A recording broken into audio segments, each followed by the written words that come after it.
توحید کا عروج گھٹایا نہ جائے گا، توحید کا عروج گھٹایا نہ جائے گا، دین رسول پاک مٹایا نہ جائے گا، دین رسول پاک مٹایا نہ جائے گا، مٹایا نہ جائے گا، مٹایا نہ جائے گا۔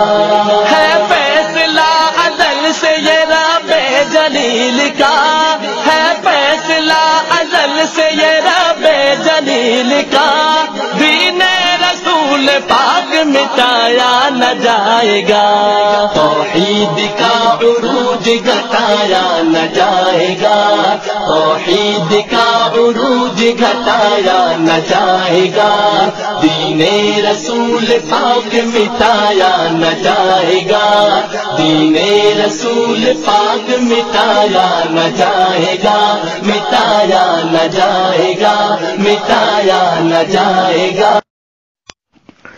الحمد لولیہ والصلاة علی نبیہ، اما بعد۔ مناظرہ اور بحث کرتے وقت ایک اہم چیز فریقین کے درمیان مقرر شدہ مسئلے پر حکم شرعی کا لگانا ہے، یعنی جس چیز پہ بحث ہو رہی ہے اس کو رتبہ دیا جائے کہ یہ فرض ہے یا واجب، سنت ہے یا مستحب۔ مدعی اور مدعی کی تعریفات سے بھی پتہ چلتا ہے کہ حکم لگانا ہی اصل چیز ہے۔ مدعی کی تعریف: المدعی من نصب نفسه لإثبات الحکم بالدلیل او التنبیہ۔ مدعی کی تعریف: من نصب نفسه لنفیہ ای لنفی الحکم او الدعوی۔ دیکھیں، مدعی اور مدعی دونوں کی تعریفات میں حکم لگانے کی بات آ گئی۔ اب مثال سے سمجھے، مسئلہ تقلید میں اہل سنت والجماعت احناف مدعی کی حیثیت رکھتے ہیں، تو ہمارا دعویٰ یہ ہے کہ عامی یعنی غیر مجتہد پر مسائل اجتہادیہ میں مذہب معین کی تقلید واجب ہے۔ یہ واجب کا لفظی حکم شرعی کہلائے گا۔ اس مسئلے میں غیر مقلدین مدعی کی حیثیت رکھتے ہیں۔ اب انہوں نے بھی صاف حکم شرعی یوں لگانا ہے کہ مذہب معین کی تقلید کرنا حرام یا شرک ہے۔ کسی عمل کو حکم دیے بغیر بحث کرنا یہ ایک فضول کام ہے، اس لیے کہ مناظرے میں دعوے کا حکم لکھنا ضروری ہوتا ہے۔ جب تک حکم نہ لگے اس وقت تک دعویٰ مکمل نہ ہوگا۔ جب دعویٰ ہی مکمل نہ ہوا تو دلیل آخر کس چیز پہ دو گے؟ بالفاظ دیگر سارے مناظرے کا دار و مدار حکم پر ہے، اور اس میں سب سے زیادہ کام فقہاء کرام نے کیا ہے کہ ایک ایک چیز کا حکم بیان فرما دیا ہے۔ آپ بخاری شریف اور مشکات شریف کو لیں، اس میں وضو کا طریقہ ہوگا، وہی طریقہ تعلیم الاسلام، نور الاضاء، فقہ المیسر اور قدوری شریف میں بھی ہوگا، لیکن ایک چیز فقہ کی کتب میں زائد ہوگی، وہ یہ کہ ہر مسئلے کے ساتھ یہ وضاحت آپ کو ملے گی کہ اس کا کیا حکم ہے۔ چہرہ دھونا فرض ہے، کلی کرنا سنت ہے، وغیرہ وغیرہ۔ اب یہ فرض و سنت کے احکام حدیث کی کتابوں میں نہیں ملتے، فقہاء کرام نے ایک ایک حکم کی وضاحت کی ہے۔ اس لیے ہمارے احناف کے لیے تو کوئی ٹینشن ہی نہیں، کیونکہ تیار حلوہ فقہ کی کتب میں موجود ہے۔ فقہ کی کتب میں آپ کو جا بجا یہ ملے گی کہ یہ چیز فرض ہے، یہ واجب ہے، یہ سنت ہے اور یہ مستحب۔ اس کے برعکس سارے گمراہ فرقے حکم شرعی لگانے سے ڈرتے ہیں۔ وہاڑی نامی جگہ میں امام المناظرین حضرت مولانا محمد امین صفدر اکھاڑوی صاحب رحمۃ اللہ علیہ کا غیر مقلدین کے ساتھ مسئلہ رفع الیدین پر مناظرہ تھا۔ حضرت اکھاڑوی صاحب رحمۃ اللہ علیہ فرماتے ہیں کہ ہم ان سے کہتے لکھو رفع الیدین سنت ہے، غیر مقلدین کہتے کہ نہیں، ہم سنت نہیں لکھتے۔ حضرت اکھاڑوی صاحب رحمۃ اللہ علیہ ان سے کہتے کہ چلو یہ لکھ کر دے کہ رفع الیدین سنت نہیں ہے، تو اللہ مذہب غیر مقلدین اس کے لکھنے کے لیے بھی تیار نہیں ہوئے۔ اب سمجھنے کی باتیں ہیں کہ غیر مقلدین حکم لگانے سے اتنا ڈرتے کیوں ہے؟ تو اس کی وجہ یہ ہے کہ مناظرے کے شروع ہی میں مفردات کی تعریف اپنے اپنے دو اصولوں سے ہی کی جاتی ہیں۔ اب رفع الیدین پر تو سنت ہونے کا حکم تب لگایا جا سکتا ہے جب کسی کو سنت کی تعریف آتی بھی ہو، جبکہ لامذہب غیر مقلدین اپنے دو اصولوں کی روشنی میں تا قیامت سنت کی تعریف نہیں کر سکتے۔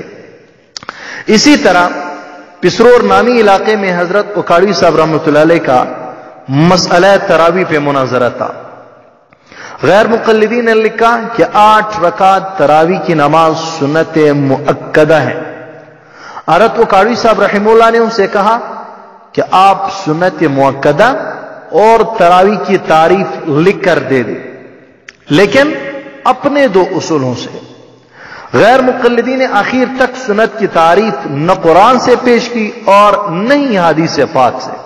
ہاں، کہنے لگے کہ سنت کی تعریف یہ ہے السنت ما واظب النبی صلی اللہ علیہ وسلم بنفسہ، یعنی سنت وہ چیز ہے جس پر آپ علیہ السلام نے خود بنفس نفیس ہمیشگی و مواظبت اختیار فرمائی ہو۔ حضرت اکاڑوی صاحب رحمۃ اللہ علیہ نے غیر مقلد مناظر سے کہا کہ پہلی بات تو یہ ہے کہ یہ تعریف تم نے فتح القدیر سے چوری کی ہے۔ دوسری بات یہ کہ یہ تعریف بھی ایسی ہے کہ واقعی علامہ ابن حمام رحمہ اللہ نے یہ تعریف کسی زمانے میں کی تھی، لیکن پھر انہیں اس کا احساس ہوا تو انہوں نے اپنی کتاب میں اس کا رد کر دیا۔ ویسے بھی یہ تعریف صحیح نہیں ہے، اس لیے کہ تعریف کا جامع اور معنی ہونا ضروری ہے۔ تعریف کے 2 حصے ہوتے ہیں، نمبر 1 جنس، نمبر 2 فصل۔ جنس سے جامعیت آتی ہے، فصل سے مانعیت آتی ہے، جبکہ یہ تعریف نہ جامع ہے اور نہ ہی معنی۔ وہاں چونکہ مناظرے میں عوام بھی موجود تھے، اس لیے ان کو سمجھانے کے لیے حضرت اکاڑوی رحمہ اللہ نے ان سے پوچھا کہ 5 وقت نماز سے پہلے اذان سنت مؤکدہ ہے کہ نہیں؟ وہاں موجود عوام نے کہا کہ ہاں یہ سنت مؤکدہ ہے۔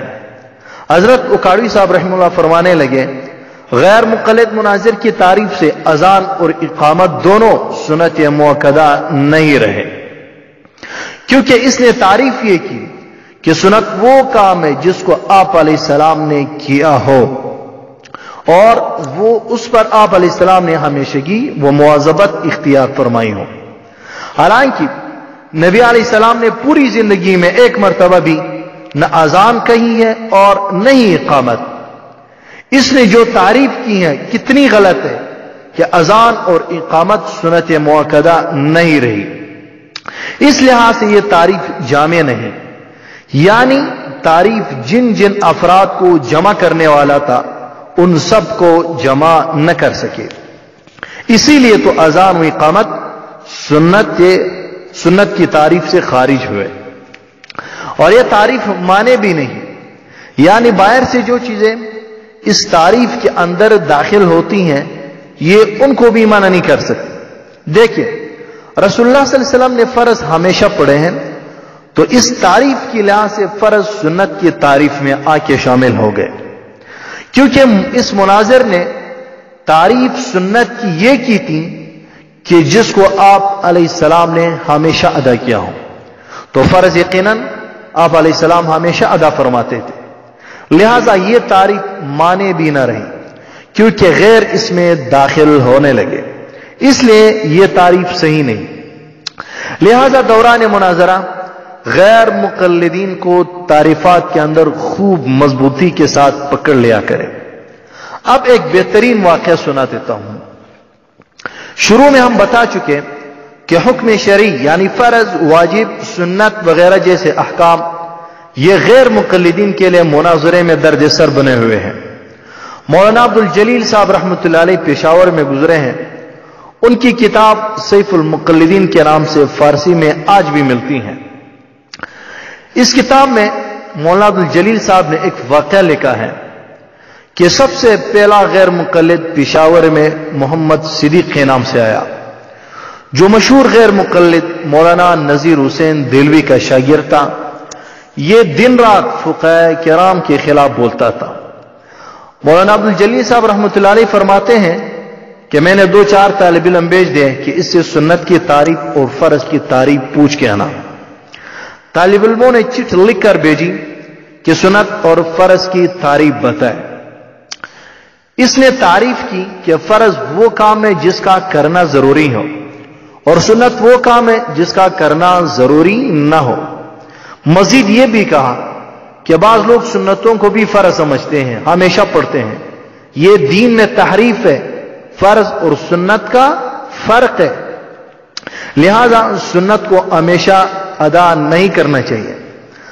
اب ایک طالب علم نے اس غیر مقلد شیخ سے پوچھا کہ شیخ صاحب داڑھی رکھنا فرض ہے یا واجب یا سنت؟ شیخ صاحب داڑھی رکھنا فرض ہے یا سنت؟ کیونکہ جب سے رکھی ہیں پوچھا ہی نہیں کہ کدھر جا رہی ہے۔ اگر فرض ہے تو اس کا ثبوت دے، اور اگر سنت ہے تو 1 ہفتہ رکھا کرے، 1 ہفتہ کٹوا دیا کرے۔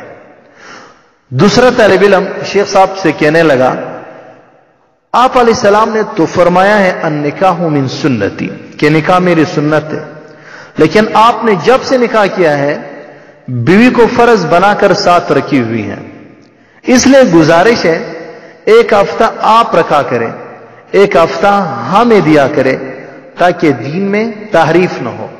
کیونکہ آپ نے کہا تھا کہ سنت ہمیشہ ادا نہیں ہوتے، سنت کو کبھی کبھی چھوڑنا چاہیے۔ تو کہنے کا مقصد یہ ہے کہ ان بیچاروں کو تعریفات آتی ہی نہیں، اور جو کرتے ہیں وہ بھی ادھر ادھر سے چوری کرتے ہیں۔ اس لیے مقلدین حضرات ان کو اس چیز کا پابند بنائیں کہ جس عمل کے متعلق غیر مقلدین نے دعویٰ لکھا، دعوے کے اندر ان سے حکم شرعی ضرور لکھوائے، پھر ان سے حکم شرعی کی تعریف بھی پوچھے، اور آخر میں ان سے کہیں کہ اب یہ تعریف اپنے 2 اصول یعنی قرآن و حدیث سے بتائے۔ امتیوں سے چوری نہ کریں، ورنہ چور کی سزا تو معلوم ہے۔ انشاءاللہ اس فارمولے کو استعمال کرنے کے بعد غیر مقلدین کبھی بھی آپ کے سامنے نہیں آئیں گے۔ اللہ تعالی ہمیں دین اسلام پہ استقامت نصیب فرمائے۔ وآخر دعوانا ان الحمد للہ رب العالمین۔